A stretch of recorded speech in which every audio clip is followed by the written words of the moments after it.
कृष्णं नारायणं वन्दे कृष्णं वन्दे व्रजप्रियं कृष्णं द्वैपायनं वन्दे कृष्णं वन्दे प्रथासुतं। धर्मराज युधिष्ठिर ने वासुदेव कृष्ण जी के चरणों में वंदन करते हुए पूछा है, भगवान, फाल्गुन मास के कृष्ण पक्ष में कौन सी एकादशी होती है और इस व्रत की क्या महिमा है? इस व्रत में किस देवता का पूजन किया जाता है? भगवान श्री कृष्ण कहते हैं, युधिष्ठिर, एक समय देवर्षि नारद ने भी अपने पिता ब्रह्मा जी को कमल के आसन पर विराजमान होते देखा और कमल के आसन पर ब्रह्मा जी विराजमान हैं। देवर्षि नारद ने पूछा है ब्रह्मा जी से कि हे पितामह, फाल्गुन कृष्ण पक्ष में जो एकादशी का व्रत होता है इसकी क्या महिमा है और इस एकादशी को किस नाम से जाना जाया जा सकता है? विधाता ब्रह्मा जी कहते हैं कि पुत्र, फाल्गुन कृष्ण पक्ष में जो एकादशी होती है इसको विजया एकादशी कहते हैं। जो राजा विजय प्राप्त करना चाहते हैं ऐसे राजाओं को इस एकादशी का व्रत अवश्य करना चाहिए। ब्रह्मा जी कहते हैं कि पुत्र, यह व्रत अत्यंत पुण्यशाली है और इस व्रत की अनंत महिमा है। और विजया एकादशी इसका नाम इसलिए है कि समस्त कार्यों में विजय प्राप्त कराने वाली यह एकादशी है। ध्यान से सुनो, प्राचीन काल में भगवान श्री राम ने भी इस विजया एकादशी के व्रत का पालन किया था, जिस व्रत के प्रभाव से भगवान श्री राम ने लंका पर चढ़ाई की और रावण का संहार करके पुनः अयोध्या वापस आए। देवर्षि नारद अति प्रसन्न हुए और कहने लगे, पितामह, भगवान श्री राम ने इस एकादशी के व्रत को क्यों किया और किस समय किया, वह कथा आप विस्तार पूर्वक कहें। ब्रह्मा जी कहते हैं कि नारद, एक समय की बात है कि भगवान श्री राम को जब 14 वर्ष का वनवास हुआ तो उस वनवास काल में भगवान श्री राम पंचवटी में पधारे और जब पंचवटी में आए हैं प्रभु, तो वहां पर भवानी किशोरी जी, जनकात्मजा, जनक जी की जो बेटी हैं किशोरी भगवती पराम्बा, श्री जानकी जी का अपहरण रावण ने किया। और जब अपहरण करके किशोरी जी को रावण ने लंका में ले गया तो उसी समय भगवान श्री राम और लक्ष्मण बहुत दुखी हुए। इधर उधर वन में विचरण करने लगे, कभी खग से पूछते हैं, कभी मृगों से पूछते हैं, कभी वृक्षों से पूछते हैं। इस प्रकार अन्वेषण करते करते ढूंढते ढूंढते सबरी जी के आश्रम में गए। सबरी जी के आश्रम में जाकर के उन्होंने सबरी जी के ऊपर कृपा की, कमंद नाम के राक्षस का संहार किया और आगे चल करके भगवान श्री राम ने सुग्रीव से मित्रता की और सुग्रीव को अभय प्रदान किया, बाली का संहार किया और समस्त वानरों के सहित हनुमान जी के सहित लंका के उस तट पर आए हैं। जब लंका के उस तट पर आए हैं और विशाल समुद्र को भगवान श्री राम ने जब देखा तो भगवान श्री राम लक्ष्मण जी की तरफ इशारा करके कहते हैं कि लक्ष्मण, इस विशाल समुद्र को पार कर पाना बड़ा असंभव। कितना अगाध है, कितना विशाल ये समुद्र है, कितने जल जंतु, कितने जल जीव इसमें हैं, रहते हैं, इसको हम कैसे पार कर पाएंगे? ऐसा कौन सा पुण्य कार्य है, ऐसा कौन सा तप किया जाए, कौन सा व्रत किया जाए जिसके प्रभाव से हम इस अगाध विशाल समुद्र को पार कर सकते हैं? लक्ष्मण जी कहने लगे, प्रभु, आप तो परब्रह्म परमात्मा हैं, आप तो साक्षात नारायण ही हैं, आपसे कोई बात छुपी है?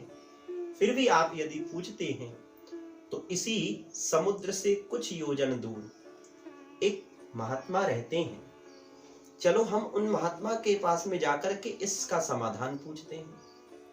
ध्यान देना, जीवन में यदि कोई समस्या आवे, ऐसी कठिनाइयां आ जावे कि हमें क्या करना चाहिए क्या नहीं करना चाहिए, हमें कोई रास्ता दिखाई ना देवे तो सीधे संत महापुरुषों के चरणों में पहुंच जाना चाहिए। समस्या का अवश्य समाधान मिल जाएगा। संतों के पास समाधान होता है, इसलिए संतों के पास जाना चाहिए। भगवान श्री राम वहां से कुछ दूर चल करके एक महात्मा की कुटिया में गए हैं। महात्मा वहां पर ध्यानावस्था में विराजमान थे। दूर से ही भगवान श्री राम ने साष्टांग प्रणाम किया है। महात्मा ने जब भगवान श्री राम को देखा है तो समझ गए कि ये साक्षात भगवान नारायण ही है, जो मनुष्य अवतार धारण करके, मानव अवतार धारण करके नरलीला करने के लिए इस पृथ्वी पर भगवान श्री राम के रूप में आए हुए हैं। ऋषि ने पूछा, श्री राम, आपका इस आश्रम में, इस कुटिया में आने का क्या प्रयोजन है? निसंकोच होकर के कहो। भगवान श्री राम मुस्कुराए कहने लगे, महात्मा, मेरे जीवन में बहुत समस्या है। किशोरी जानकी जी का अपहरण हो गया है, रावण ने उनका अपहरण कर लिया है। अब इस विशाल समुद्र को पार कर पाना बड़ा असंभव है। गुरुदेव, ऐसा कोई समाधान बताएं जिसके प्रभाव से, ऐसा कोई व्रत बताएं, ऐसा कोई अनुष्ठान बताएं जिस व्रत अनुष्ठान के प्रभाव से हम इस विशाल समुद्र को पार कर लें। महात्मा मुस्कुराए कहने लगे, श्री राम, फाल्गुन कृष्ण पक्ष में जो एकादशी होती है, इस एकादशी का नाम विजया एकादशी। आप जीवन में विजय प्राप्त करना चाहते हैं, चाहे वो किसी भी कार्य में हो, व्यापार में हो अथवा शत्रु से विजय प्राप्त करना चाहते हैं, जीवन में सफलता प्राप्त करना चाहते हैं, तो उस मनुष्य को विजया एकादशी का व्रत अवश्य करना चाहिए। महात्मा कहने लगे कि राम, तुम इस विजया एकादशी का पालन करो। इस व्रत की ऐसी महिमा है, विस्तार पूर्वक इस व्रत की महिमा बताएं कि जो मनुष्य विजया एकादशी का व्रत करना चाहे उसे दशमी के दिन ही संकल्प करना चाहिए कि मुझे एकादशी का व्रत करना है। दशमी के दिन एक सुंदर कलश ले, उस कलश में वह मिट्टी का भी हो सकता है, मिट्टी का मिल जाए तो ठीक है, नहीं तो चांदी का कलश ले में, सोने का कलश ले में, तांबे का एक कलश ले में, और उस कलश के ऊपर पंच पल्लव प्रतिष्ठित करना चाहिए।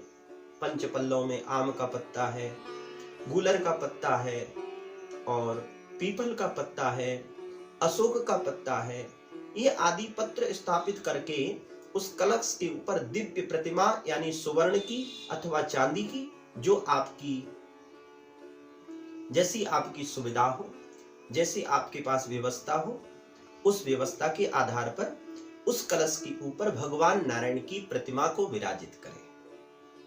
और एकादशी के दिन पुनः प्रातः काल ब्रह्म मुहूर्त में उठ करके भगवान नारायण का स्मरण करते हुए स्नान आदि से निवृत्त होकर के जहां पर वो कलश प्रतिष्ठित किया है आपने, वहां पर बैठ करके भगवान नारायण के भाव से उसको साक्षात भगवान नारायण का भाव समझ करके, नारायण की मूर्ति का भाव, मूर्ति का भाव नहीं, ये मन में विचार हो कि ये साक्षात भगवान नारायण ही है।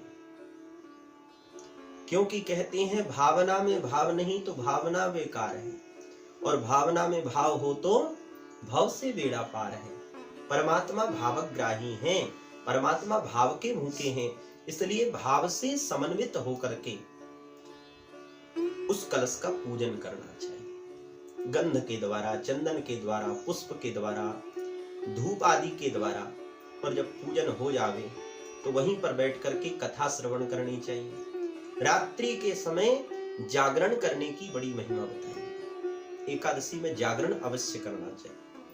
और जब दूसरे दिन द्वादशी हो तो द्वादशी के दिन में उस कलश को लेकर के किसी जलाशय अथवा किसी सरोवर अथवा किसी नदी के तट पर जाकर के वहां पर उसको रख करके, और उस जलाशय में, सरोवर में, अथवा सरोवर जलाशय की व्यवस्था ना हो तो घर में ही मंदिर में, और स्नान आदि करके द्वादशी के दिन संपूर्ण कलश को अपने हाथों में लेकर के उस स्वर्णमयी कलश या चांदी का, जो भी आपके पास कलश है, या चांदी का अभाव हो तो मिट्टी का भी आप कलश के रूप में प्रयोग कर सकते हैं, उसको किसी योग्य ब्राह्मण, विद्वान ब्राह्मण के हाथों में भेंट कर देना चाहिए, दान दे देना चाहिए उसका।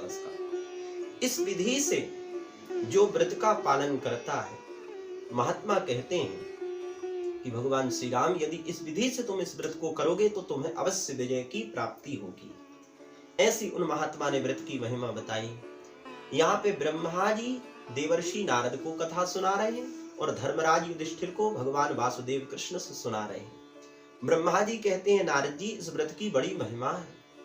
भगवान श्री राम ने इस व्रत का पालन किया, जिस व्रत के प्रभाव से समस्त सैन्य शक्तियों के साथ रावण का संहार करके किशोरी जानकी जी को लेकर के पुनः अयोध्या वापस आए। भगवान श्री राम को विजय की प्राप्ति हुई, इसलिए इस एकादशी का नाम विजया एकादशी है। जो मनुष्य चाहता है कि हमारी संपूर्ण लोकों में हर जगह हमारी प्रतिष्ठा हो, हमारी यश हो, हमारी कीर्ति हो, हमारे विजय प्राप्ति हो, तो इस एकादशी का अवश्य पालन करना चाहिए। इस व्रत की बड़ी महिमा है। इस कथा को जो ध्यान पूर्वक श्रवण करते हैं अथवा इस कथा को जो पढ़ते हैं, उनको वाजपेयी जैसे यज्ञ का फल प्राप्त होता है। इस प्रकार फाल्गुन कृष्ण पक्ष की विजया एकादशी की महिमा वासुदेव कृष्ण ने धर्मराज युधिष्ठिर को सुनाई और आप लोगों ने भी इसका श्रवण किया। तो एकादशी के विषय में मैं आपको बताऊं कि 6 तारीख को यह एकादशी आ रही है, तो आप अवश्य ही इस एकादशी का पालन करें और व्रत के नियमों का पालन करें। व्रत में विशेष करके एकादशी के दिन अन्न का परित्याग करना चाहिए और फलाहार में गौ माता के गव्य पदार्थों का अवश्य आप सेवन करें। गव्य पदार्थ में या तो आप गाय का दूध ले सकते हैं अथवा गौ माता का दही का प्रयोग कर सकते हैं अथवा गौ माता के घृत से बनी कोई सामग्री का प्रयोग कर सकते हैं। ये गव्य पदार्थों का सेवन करने से व्रत अवश्य सफल होता है। इस विधि से आप व्रत करेंगे तो अवश्य आपकी मनोकामनाएं पूर्ण होंगी। इसी के साथ अपनी वाणी को विराम। जय श्री कृष्ण, जय श्री राम।